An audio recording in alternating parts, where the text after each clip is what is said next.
Hello, hello. Welcome back. This is Insurance Hour. I am Carl Susman, your host. Thank you so much for being here today. Phones are open, 559-656-0317. If you can't get through because it's busy or you're getting voicemail, leave your question on the voicemail because I will get to it. I will either play it on the air if you want, let me know, or I will at least answer your question. I do not ignore anybody, I promise. That is why I am here. I want to help. I want to try and get information out, accurate information out that can help you. You can also email your questions in to questions@insurancehour.com.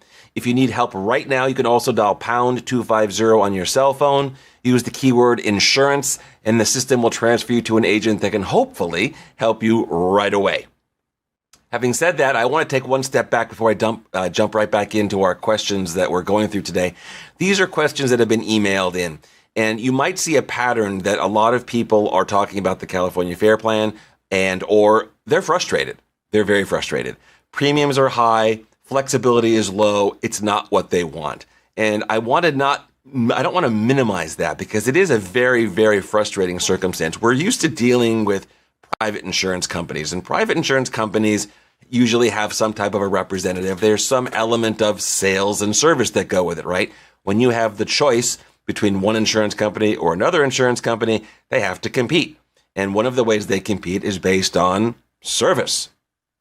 When you're in a situation that we are right now, where there are no private carriers for the most part that are offering new policies, what you're stuck with is a situation where the carriers that are offering something, or they're renewing you, or in this case, the California Fair Plan is offering coverage, there's no incentive. There's no real reason why anybody has to bend over backwards because what are you going to do? And I know that sounds horrible and it sounds like, they've got us by the you-know-what, but that's the situation we're in right now. Unfortunately, we are in a situation where competition is basically non-existent. And because the competition is non-existent, we're not able to have options to go to other carriers. And so the carriers that we're with are basically having their way. And unfortunately, like I tell our clients sometimes, then when the premium increases come in and when things are happening and they're asking us to do things to make their homes less likely to burn, we want to do it because our alternative is almost always worse.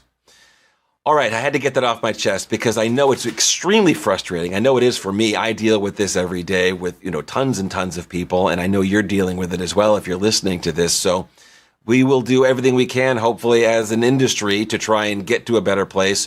The new regulations that are coming out with the sustainable insurance strategy are designed to do just that, and I have every confidence that they actually will in time.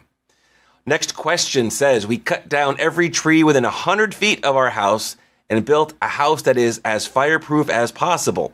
Concrete fiber siding, metal roof surrounding by stone and gravel. We should have saved all the money doing that because it was only our address that mattered, not how the house was built or what the ground around it looked like. A dozen agents gave us a no based on our address. On top of that, California Fair Plan had us cut down trees that were 150 feet from our house to get the discount they offer. Actual fire risk has not much to do with who is getting the insurance. I feel the frustration in this. Now, the California Fair Plan is a heavily regulated organization, and the discounts that they offer and what they are able to do to provide those discounts are their law. They can't randomly change them. Now, I don't know how long ago